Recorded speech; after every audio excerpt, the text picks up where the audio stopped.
Yo, welcome to Pop Politics and Culture, IKON Radio. We got your host with the most diamond studded, and we got DJ Trilla in the building with us. What up, what up, what up? What it do? Trilla the DJ, most requested female DJ in Phoenix. You heard that, most requested female in DJ in Phoenix. And I know that for a fact because I don't really go out to no clubs unless Trilla DJing, because at least I know the music go be good.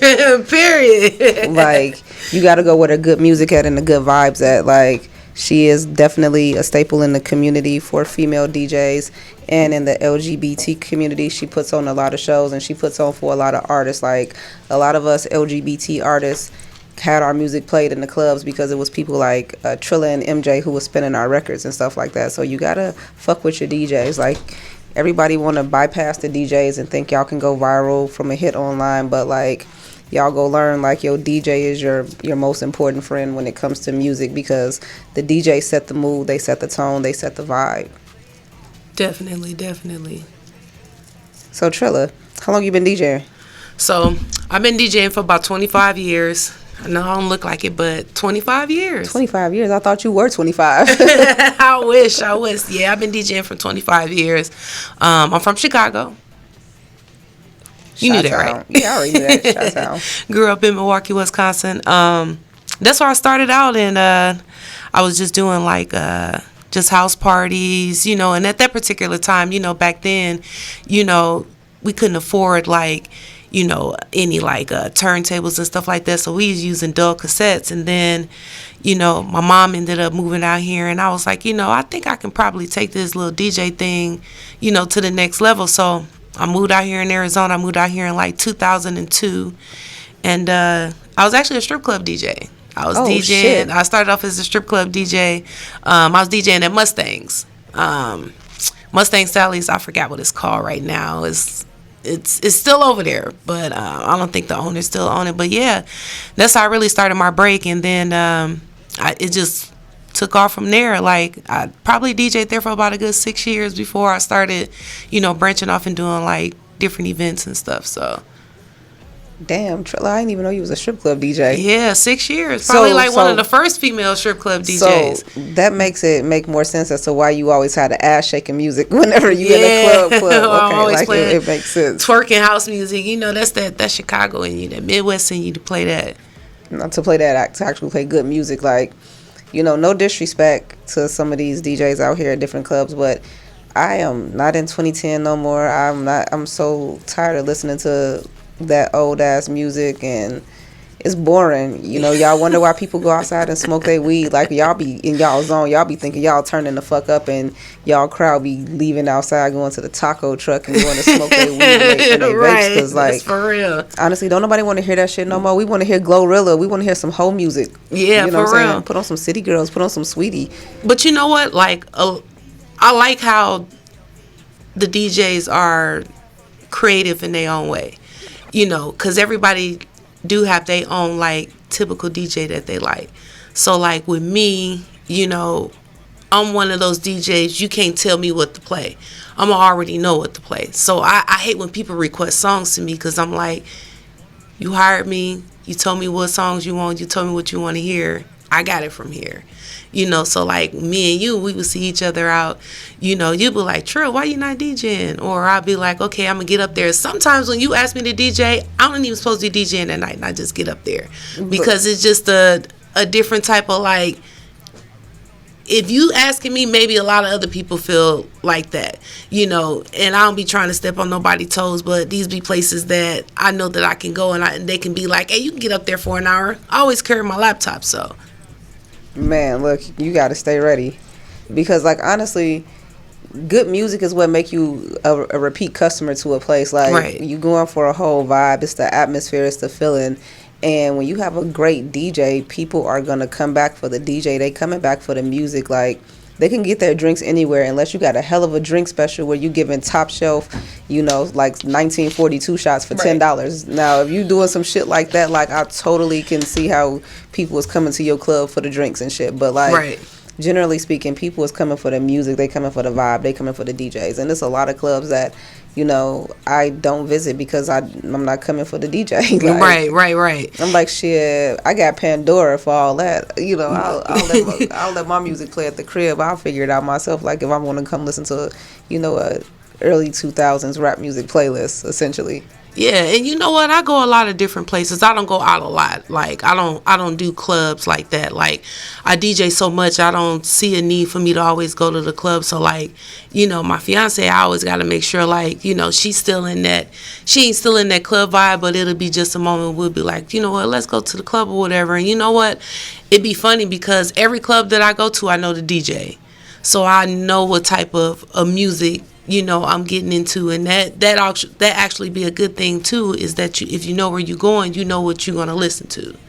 So I always appreciate to see people come up to me and be like, hey, Trilla, only came here because I knew you was here. So it's such a dope feeling to know that a lot of people follow you because they know like, hey, I come here, I'm going to have a good time. I know if I hire that DJ, I'm going to have a good time. So it's all about what you know.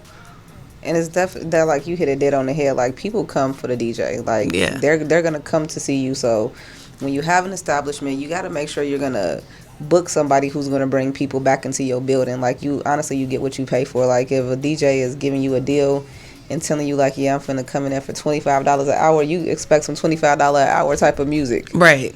Like, you get what you pay for. Like, and Trilla been doing this, she said, for 25 years, back to when they had cassette tapes. Like, for real, back when they had cassette tapes, for real, literally.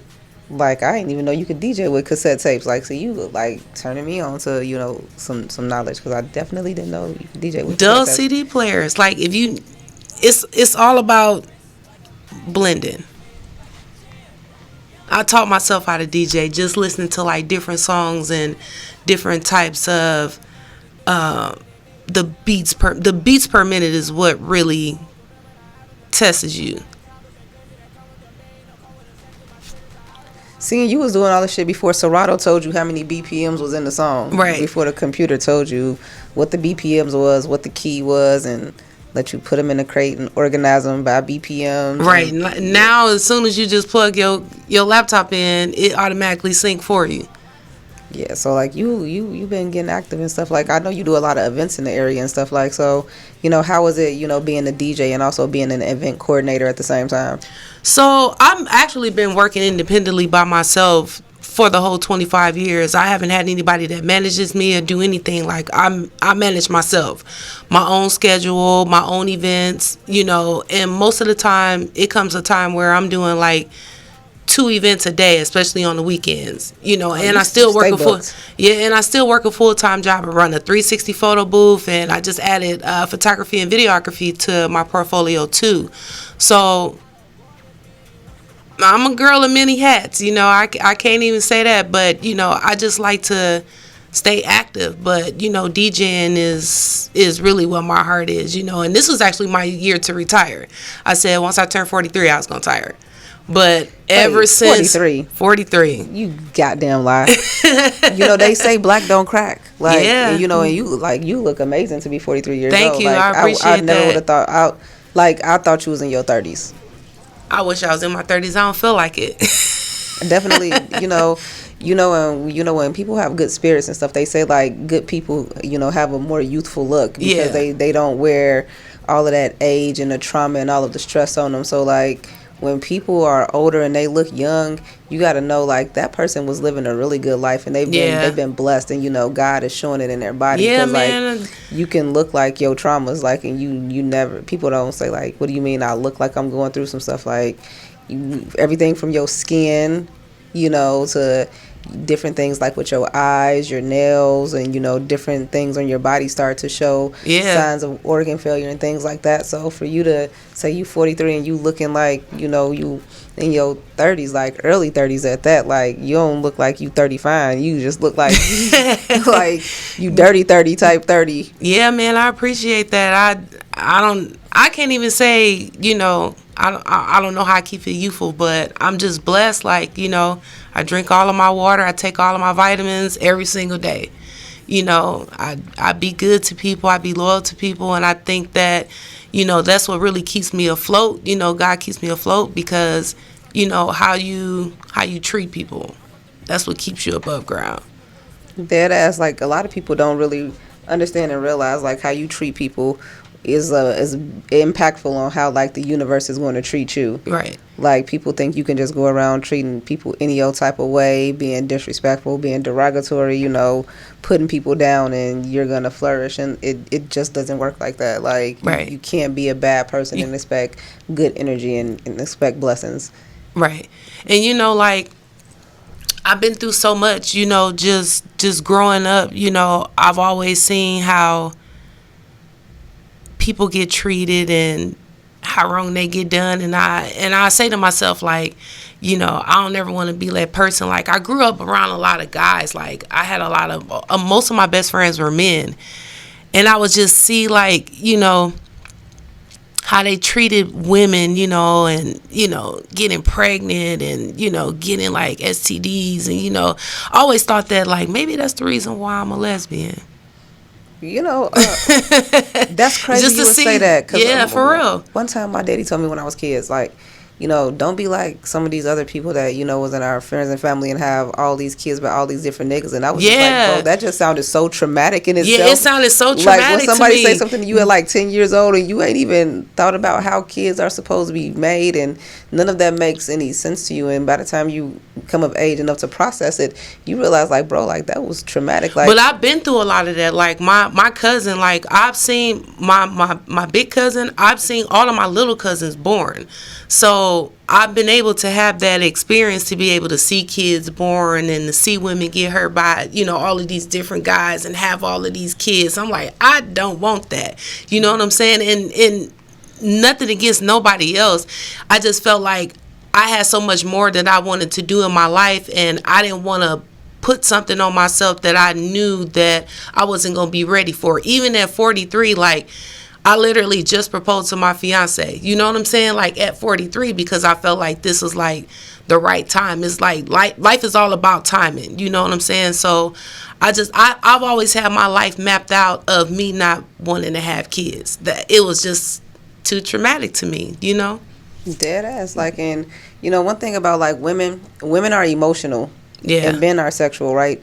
So about women being so emotional, it's unfortunate that, like, they have such a sense to want to be needed and loved and appreciated. Right.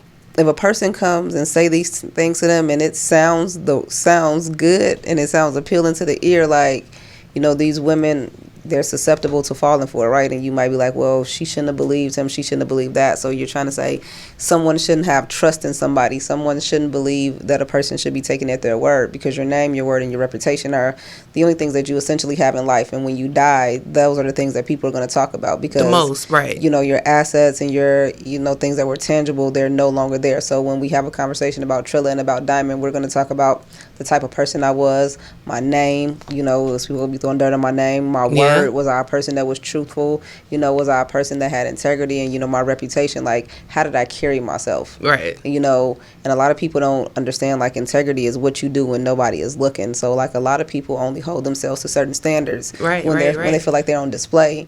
And then when they're not on display, like, they do whatever because they're trying to fit in. Like, so many people try to fit in that they're not themselves and they don't even know who they are. Yeah. So you have a lot of women who really essentially don't know who they are because they've been in relationships where they've been broken down to be builded up, and they've been torn down emotionally, mentally, psychologically, financially, sexually, and they've been caged. Yeah. They've been boxed in, and you get a lot of women who they start off as heterosexual women, and then they have trauma in those heterosexual relationships, and then they enter gay relationships. Right. And then you got the girls that they get in a gay relationship that have, like, all of these insecurities underneath their umbrella, and it's just toxicity from the beginning, if you ask me, because if you are already insecure and then you get with a girl that just came from dating men, right, she could be the best girl in the world and she could have completely left them niggas alone and decided to change her life, but you will never give her the benefit of the doubt, and you're going to always treat her,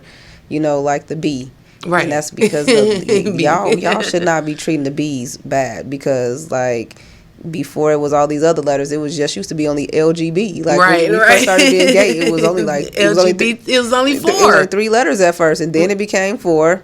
Then it became 5, 5, 6, 7, 8, 9, 10. 9. I didn't lost track of the letters in the alphabet. Like I was like, you know what? It's the alphabet club. It's the alphabet You're community right. because I don't The alphabet crew. I don't know what they are at this point, you know. And you know, I respect people and have the right to do what they do, but like some of these letters, I'm looking at them like, why you have to group y'all letters with the gay people? Because I feel like sexual orientation and gender should never be put in the same pot because it's not the same thing. It's not the same thing. So if I'm a lesbian or a bisexual or if I'm a gay man, that's who I'm sexually attracted to.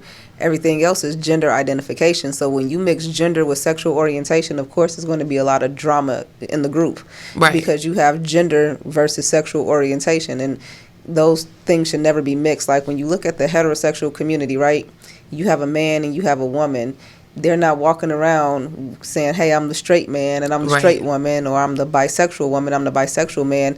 They don't mix gender with sexual orientation. Right. And I feel like with the gays, we just want to be accepted so bad and want to have an ally. We just let everybody come on in the community, and it causes a rift amongst people who have genuine, you know, sexual orientation issues. You have the people who suffer gender dysphoria with the gender identity issues. They should never be put in the same pot. Right. Especially now since they're trying to put a new group with the rainbow community called the MAPS. And that's called a minor attracted person. So if you was to look on your phone right now and look Let up, me look that up because I ain't. Look it That's up. a new group. It's called, look up minor attracted person. It's called a MAP, and they actually have a flag. And the flag of the MAP is very similar in color to the transgender flag. So when you look, I'm like, why are y'all trying to put the MAPs in the group with the everybody else, you know, in a letter mafia? Because that's like borderline pedophilia to me, and I don't feel like I should be a part of a group that's embracing a subgroup of people that are basically saying you're a minor attracted person if you've never had sex with a minor, you just thought about it. So they don't consider themselves pedophiles because they say they haven't completed the act of, you know, minor contact. But I'm like, why are they trying to group this group of people with the already, you know, long alphabet of people? It's called MAP. Yeah, MAP. Yeah, minor attracted person. Wait a minute. That's some real shit.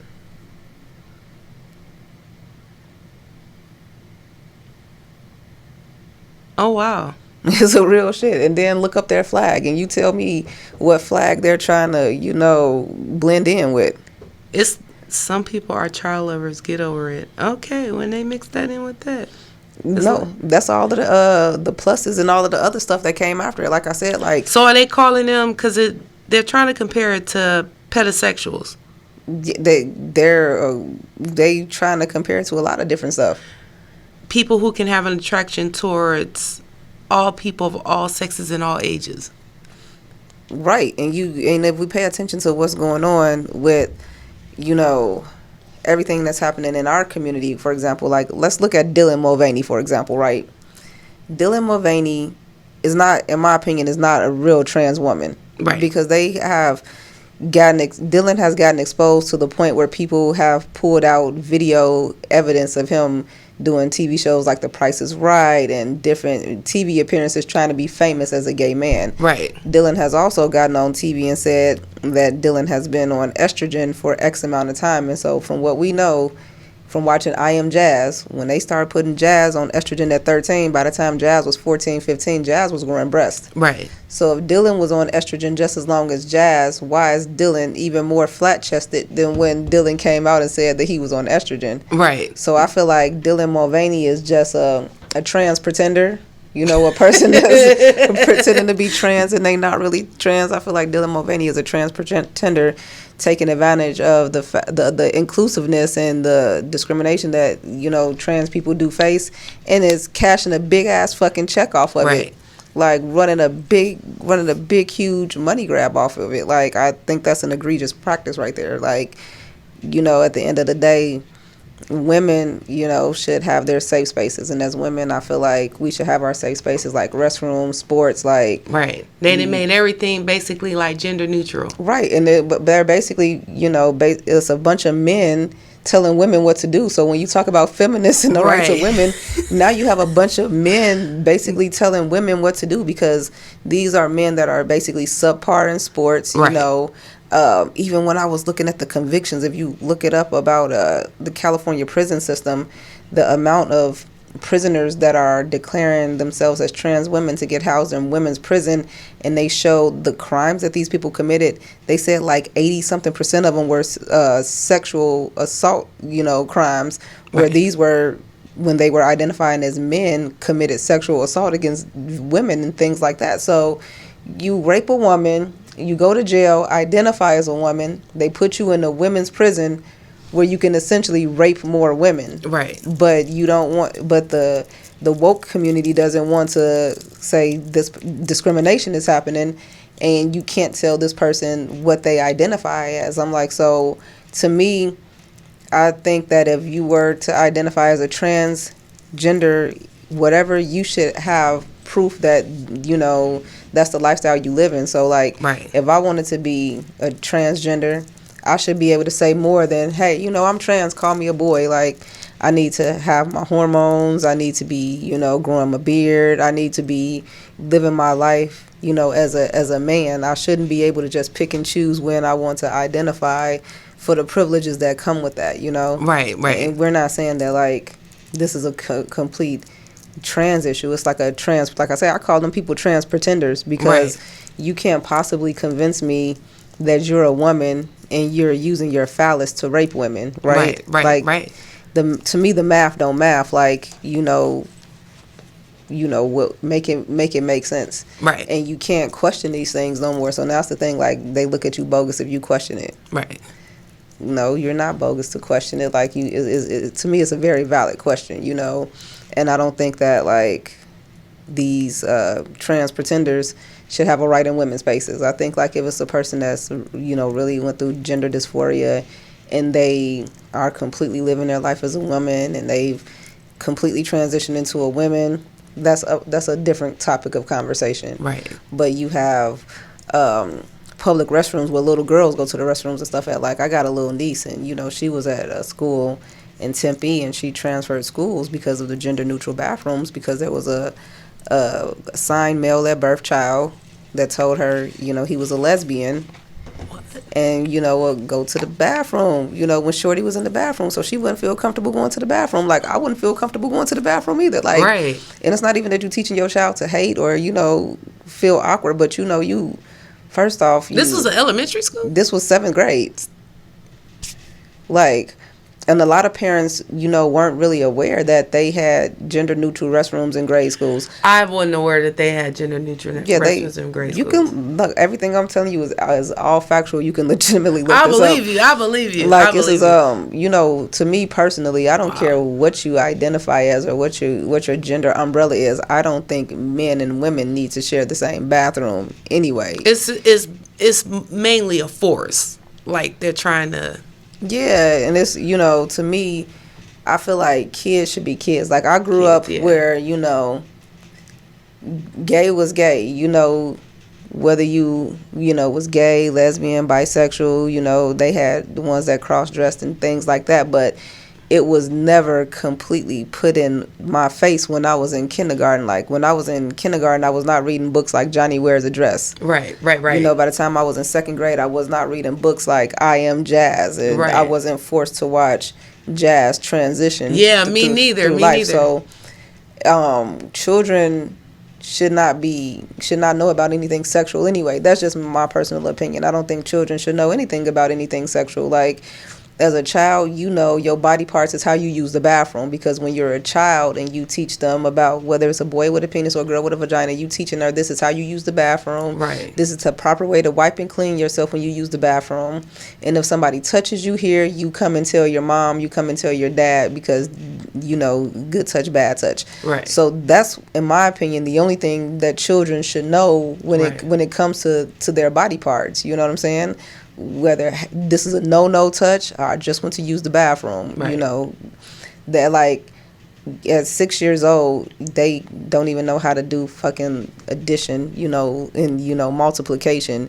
3 years old, my little niece always calls everybody a her or she. They can't really differentiate between he's and she's, hims and her, even when they're referring to their parents. So when you're saying that a 3-year-old told me that it was a boy, or a 3-year-old told me it was a girl, I'm like, a 3-year-old calls everybody a boy and a girl.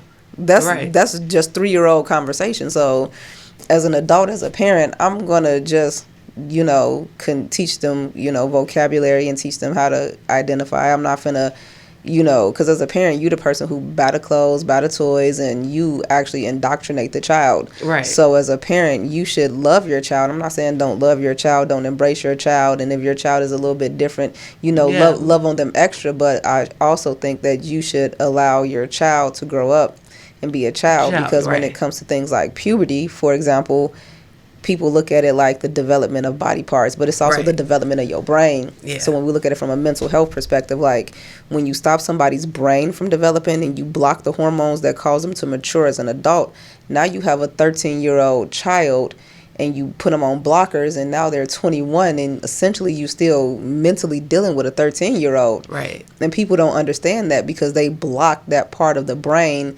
that puts these healthy hormones in it that gives you things like decision-making skills and your motor skills. And it's a lot that comes with just the whole mental health aspect. And they're saying, well, do you want a dead kid or do you want a trans kid? Like, don't try to force me into thinking my child is going to commit suicide, because that's just like saying, Trilla, your child just told me that it needs ice cream from Cold Stone every night from dinner and an In-N-Out burger.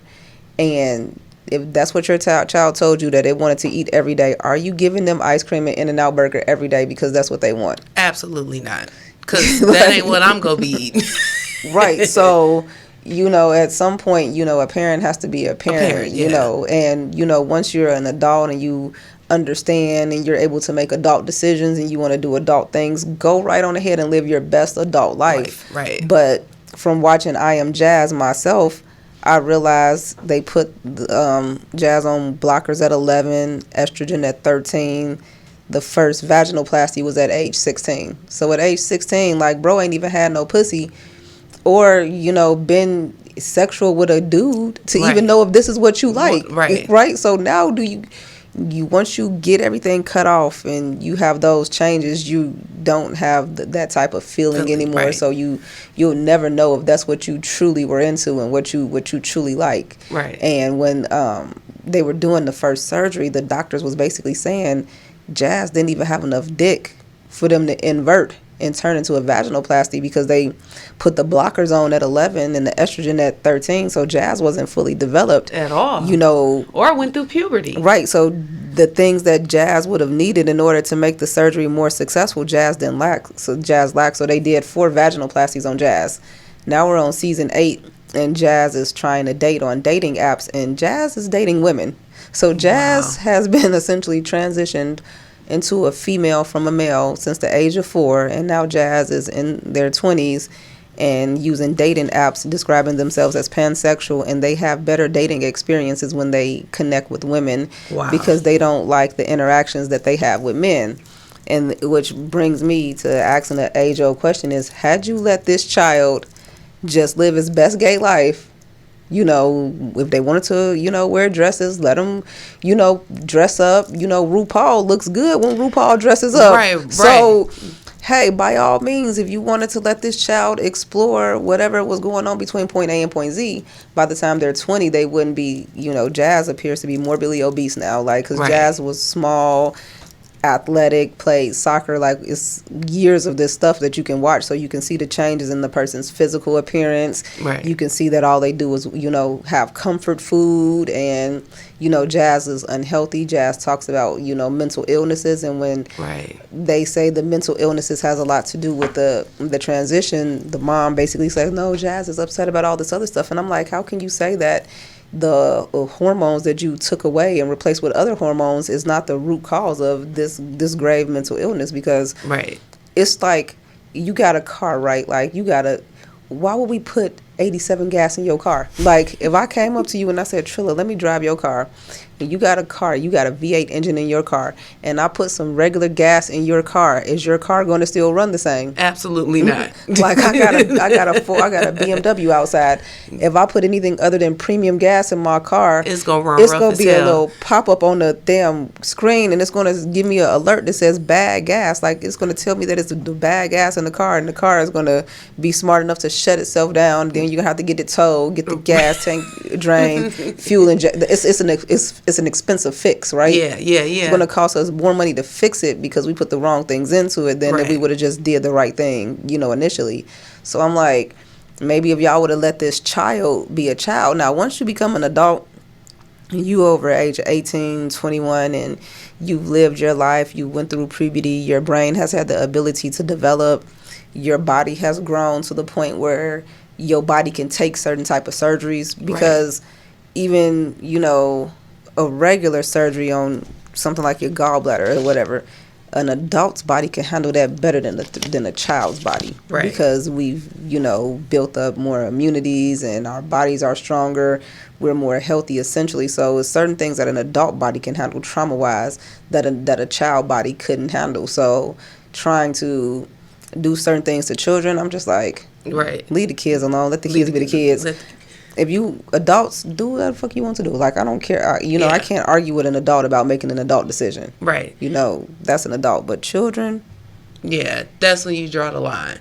yeah, you got to let the kids be the kids. And, it's unfortunate that when people talk about protecting kids, they want to put you in a category and say that you're not for the community and you don't stand with the community. Like, I've been part of this community for 20 years. You know what I'm saying? Like, And I've never been, like, had to go through that force of being something that I'm not. It's like today's kids, they're being forced, which is drawing them to commit suicide. I've noticed that, like, they're forced to be bullied, they're forced to be this, they're forced to be that. So, it's just like they don't know what direction to go, what to do, which drives them to have this mentality of not wanting to be here anymore. You know what I'm saying? And I've noticed that, a lot of kids are committing more suicide nowadays than anything because of the choices that they don't get to make. Man, because of acceptance. Like, a lot of these kids, realistically, will commit suicide because their mama told them that they can't get a new PS5. Right. Yeah. Right. And when we think about, kids and, the fact that when you tell them no, Right. like, they go from 0 to 1,000 just with no. Like, I even recently saw on the news a little boy, he wasn't no more than 9 years old. He wanted an Oculus VR headset or something. Yeah. And he was from Wisconsin. His mama told him no. He killed his mama and then got on her Amazon account, ordered the Oculus. And when he got arrested and he's in jail, he's calling his grandma and everybody from jail asking about his Oculus headset. Like, that's alarming. You know what I'm saying? And, they say, well, kids killing each other, killing themselves and they're killing people because they're fighting gender issues. Well, this kid wasn't fighting a gender issue. This kid was fighting my mama told me I couldn't have a new video game issue. Right.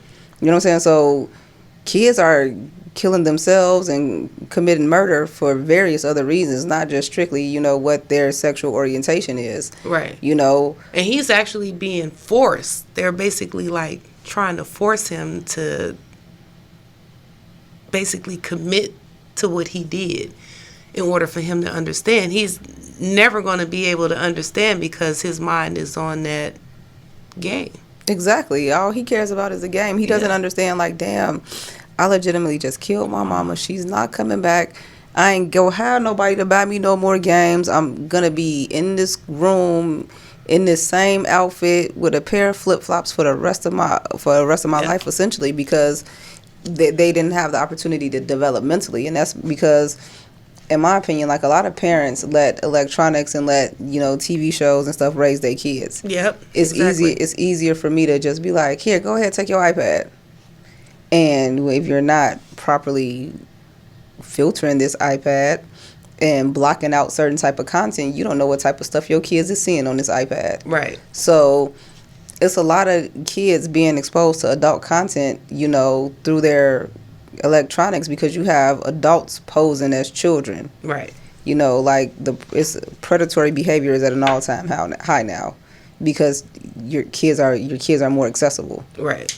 That's like, true. Everybody, let me see your lighter again. Everybody want to make their kid famous. Oh, let's put my kid on TikTok. Okay, you got your kid on TikTok. You got your kid on all of this stuff. And now what? you tagging them, so now these people know where to find your kid at, right?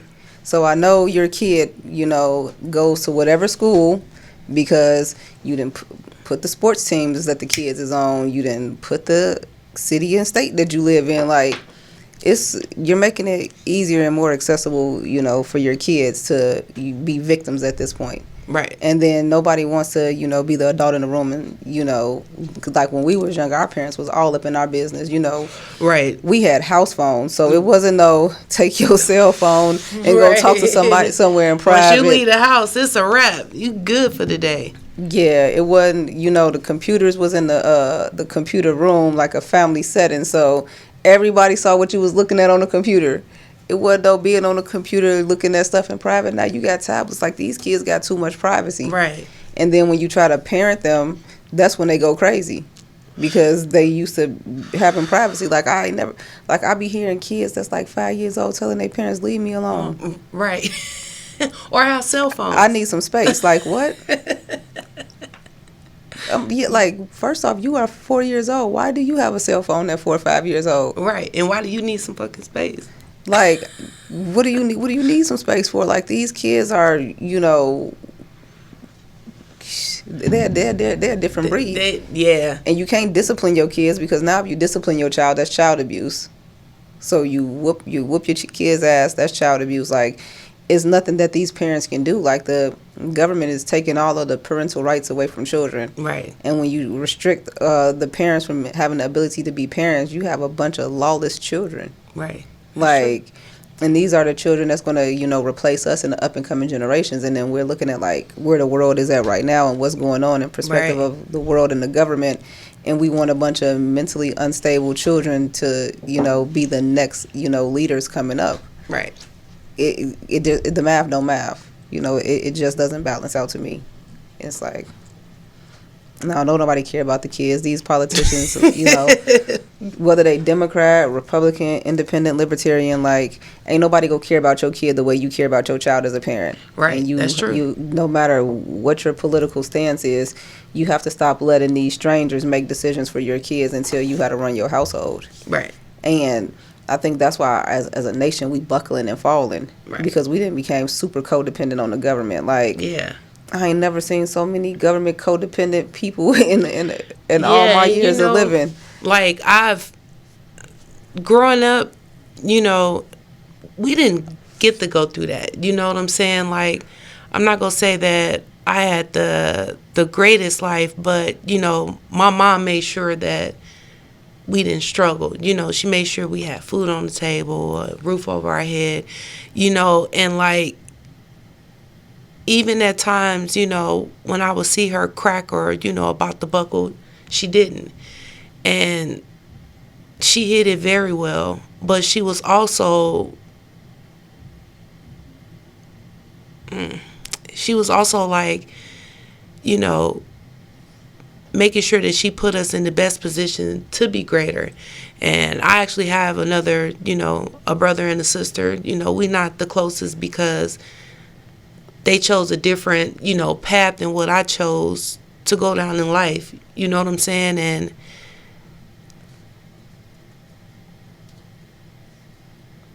I moved out here, moving from Chicago and moving to Arizona.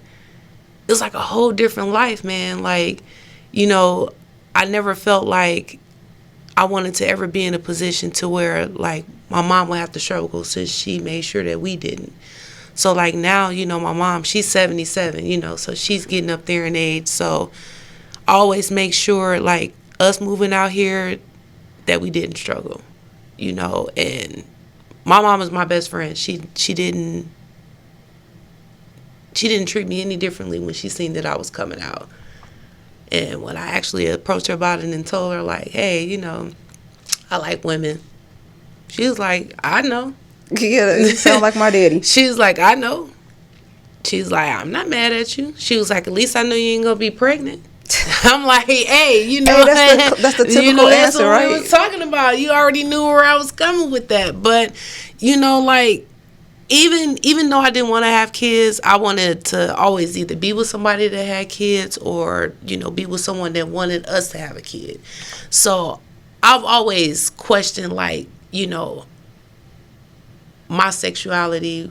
How would I feel if my kid was like that? I'd be happy. I would be happy because a lot of kids suffer when they're not accepted. Yeah, totally. Yeah. And I think, like, with children, when children are saying certain things, we also have to dissect other things that could be going on, like, yeah, you know, like other root listen issues. to them. We don't. So, a lot of us don't listen to. So I was having a conversation with one of my partners yesterday, and they were telling me about when they were younger, they had a cousin that was like 8, and the 8-year-old cousin was 2 years older than them, I guess, and the cousin was having really, you know, adult type of conversations, you know, at such a young age. And I was like, well, you can't say those type of things about an 8-year-old, because you got to understand, as a child, if a child was saying these type of things, you got to break down, where did this child get this type of information from? Right.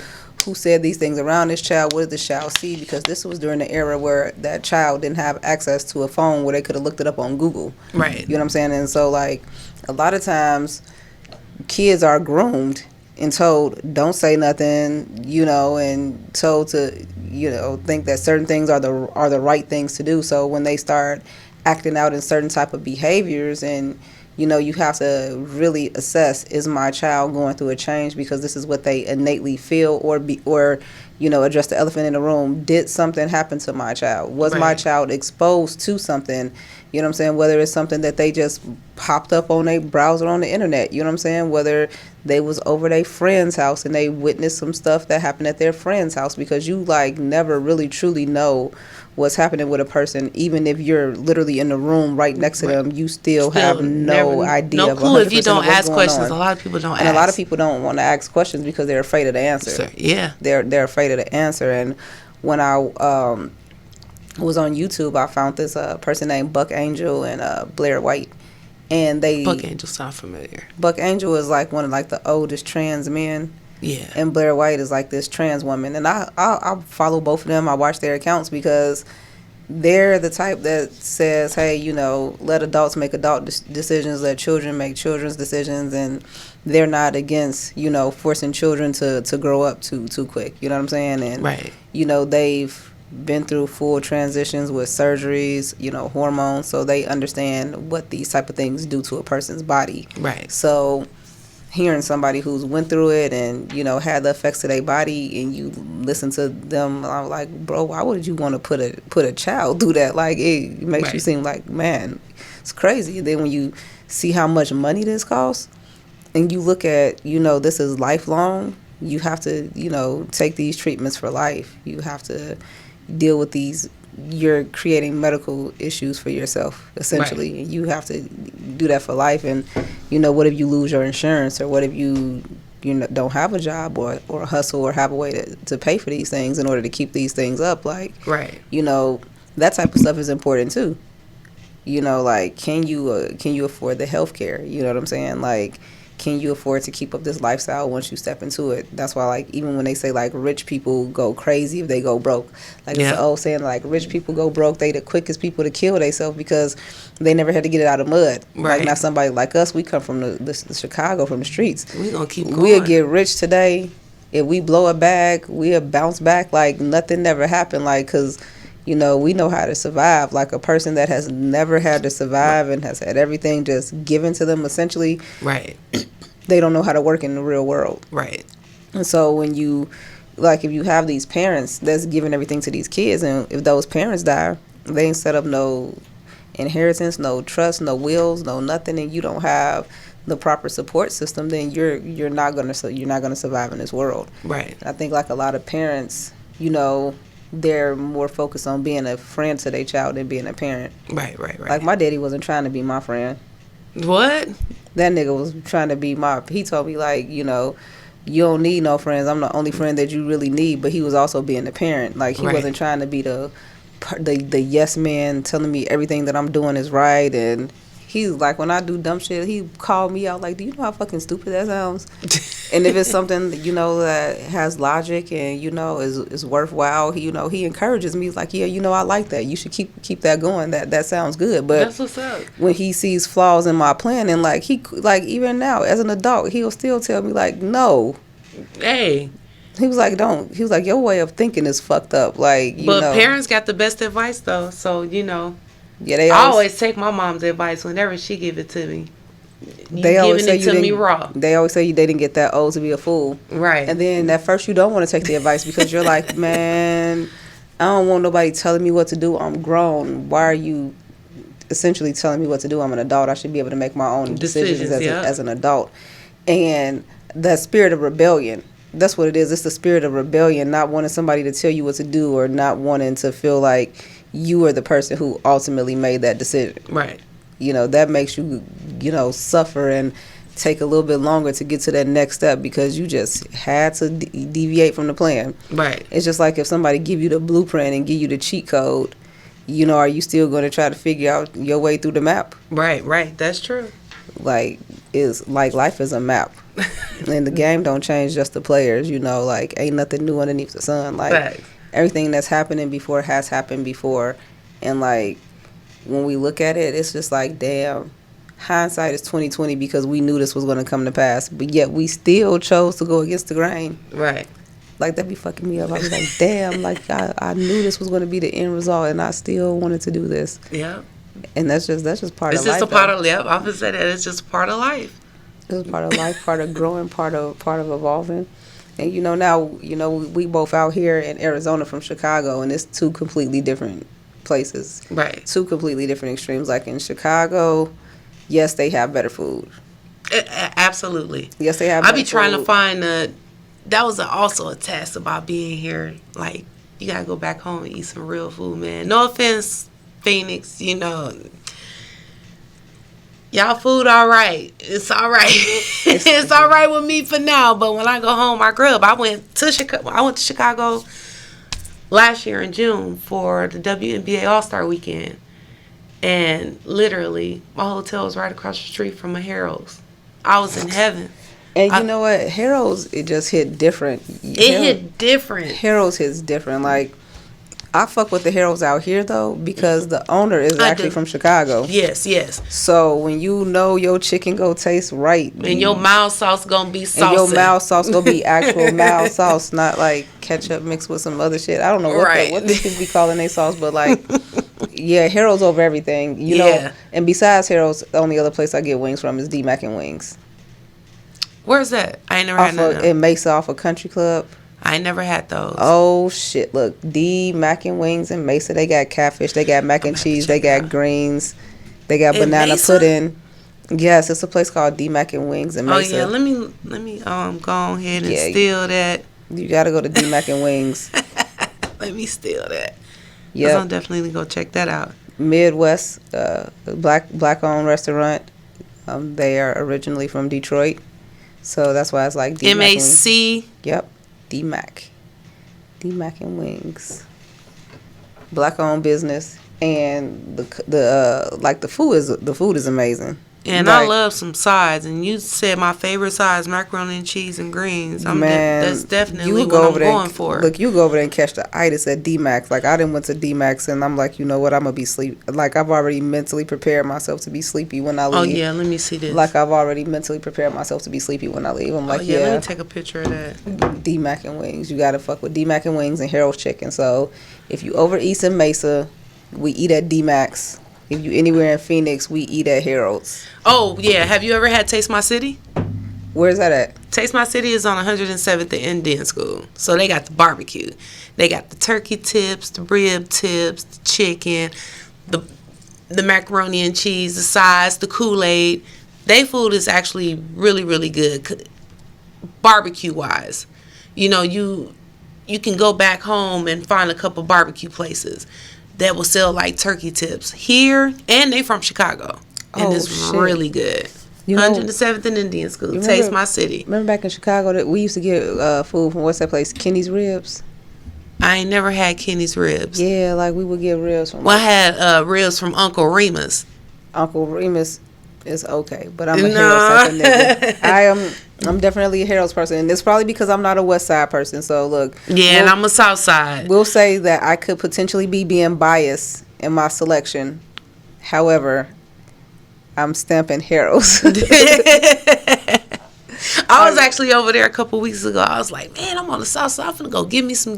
I had got me some gizzards. I like them. I give me a few. Give me a couple pieces of chicken, some catfish, and that be my fix for the year. I try to at least get some Harold's or some Taste My City like at least once or twice a year. And then there's another spot, like when I'm not on Chicago food, I go on 43rd Ave in Northern and go to Ocho Rios jerk spot. Yeah. I was over there too. I like Ocho Rios. Now Ocho Rios, they got some bomb ass food and they got good music. So like if you go in there on like a Sunday, that's when I went a couple weeks ago on a Sunday. You got get the your hookah. They got the DJs in there. I'm like, bro, we are at like the Jamaicans be turning up. I was telling my fiance we should go to Ocho Rios tonight. She's like, really? I'm like, I had a good time over there. Yeah, go to, you know what? On weekends, you got to go to Brunch House. I haven't been to Brunch House. Because, Bueller, the DJ at Brunch House. On what day? Bueller and DJ T-Rail, right now, Saturdays and Sundays. From open until they shut that motherfucker down. Like, bro. Is he DJing there tomorrow? Yes, he will be in there DJing tomorrow. The Brunch House be rocking. Paris Bueller, T-Rail, DJ T-Rail, they got it sold up. Like, it's Chicago niggas in the Brunch House. Like, bro, like, in the daytime, like, they hit them with all of the R&B music, all of that, feel good shit. But when they start playing that shit, I forget whether I'm supposed to be eating breakfast or making it rain on the bitch. Like, you don't know you're supposed to be throwing money or eating some waffles. Like, it's a great experience. So go, like, if you're in Arizona, go to Brunch House. I'm gonna check that out. I'm gonna check it out. And then, like, club wise, you gotta hit 1111. I have not been to 1111 yet. I have not. 1111 is the spot. Like, they had NLE Chopper up there last week. I heard. And Eric Bellinger was there Thursday. Yeah, he was just there this past week. Eric Bellinger. They had Offset and Cardi B Super Bowl weekend, Meek Mill. Like, everybody comes to 1111. It's a great vibe, good people. It's also black-owned business, so you got to support black-owned business. We are about supporting our community and supporting black-owned businesses, so all of these places we dropped are black-owned businesses. So if you support black businesses, support these establishments for sure. Yes, definitely. I'm going to have to go check out 1111. I ain't been over there yet. I be seeing the crowd so crazy. And actually, my nephew is a host for 1111. JP? JP. Zappy. I don't know who he is. But little young guy. The youngest on the mic. That's what he call himself. The youngest on the mic. Hey, look, that's kind of cute. The youngest on the mic. Hey, but yeah, 1111 be rocking. You gotta tap in. Where else is good places to go in Arizona? You have to tell me when you go, cause I ain't gonna go up there by myself. Oh yeah, like let's go next week. Cause like R&B night, R&B Thursdays be smooth. Like they weekends and shit be smooth, and like the fact that it's a nice establishment and it caters to our type of people, and it's in a upscale place like Scottsdale where people have difficulty getting in. Now I'm not saying go to the club with your fucking flip flops on and you gotta and come a wife beater. Like, no, represent for us a little bit. No. Don't come in there looking like you just rolled out of bed. Don't have your do-rag on. Don't walk up in there with your bonnet and stuff. It is not that type of party. But, come in there dressed nice, looking good, but they're not expecting you to, dressy business casual to go at the club like some of these other establishments. You know what I'm saying? Like, they're letting people in, with their Gucci sneakers and stuff on. Like, you can be fresh, too, up in there. You know what I'm saying? They're not turning you away. So, pop out to 1111, support black-owned business, and you never know who they go have there, like, because every week they pulling out somebody else, like, so you never know who you go see. And, it's a great vibe. Yeah, shout out 1111, man. I follow them. I just ain't got over there yet, y'all. I'm going to be over there. I'm going to step up in there and buy a bottle. And we got a mob up in there, pop some bottles. And then we got a mob to wherever Trilla DJing at, too. Trilla got good vibes, good music, so. Yeah, I'm not doing no clubs right now, y'all. It's, this is supposed to be my retirement year, but I am doing a lot of weddings and just private parties and running the 360 business and just trying to build my photography and videography portfolio. So, y'all can follow me on Instagram. I would say Instagram would probably be the easiest. I don't post a lot on my Facebook. My Facebook is Trilla Trimble. My Instagram is at Trilla the DJ. So y'all can always just hit me up on there for anything. And y'all got to tap in with them 360 photo booths, Yes. That's We like about to add something else to it. That's a whole party vibe in itself. So, support black businesses. Trilla has a lot of things going on, and she has great rates, so you're not going to get cracked over the head, No, definitely. And I'm probably the most reasonable DJ, but you still get those individuals that be like, I'll be like, okay, you'll be back, and they always come back. So definitely tap in with me. I got y'all for real. Definitely tap in with Trilla. We appreciate you for coming and spending your Saturday over here with us at IKON Radio. Respect the underground, pop, politics, and culture. And we hope to have you back sometime soon. And we could do some music reviews. Hanging out with y'all. Yeah, pump it or dump it. Yeah, let's go do some music reviews. So go ahead and send me some music to poppoliticsandculture@gmail.com. If you want your music reviewed on the show with Dymond and DJ Trilla, go ahead and send me the music. Once we get these tracks coming in, 15, 20 tracks. Yeah, go ahead and send them tracks in, and we go come in here one day, we go smoke this motherfucker out, right around in the smoke cloud, listen to some of y'all music. And honestly, I saw something with Tyler the Creator recently, right? Yeah. And he discovered this artist, and when he discovered this person's video on YouTube, it only had 6 views. And when Tyler the Creator was like, when I saw this, and I was just like, this is amazing, this is great. And even though it only had 6 views, Tyler the Creator was saying, you never know who's going to listen to or come across your content, so don't stop putting out no content. So just because you might only have 2-3 views, don't be afraid to send those songs in, because you might be sitting on the slapper, and Trilla is the DJ. You gotta respect the DJ. So if you can get your music into the hands of one of the best DJs in the state, then your music can start wiggling around and more people can become familiar with you. So send the music to politicsandculture@gmail.com, and we'll be coming at you soon, with music reviews. Yeah, music, that's gonna be dope.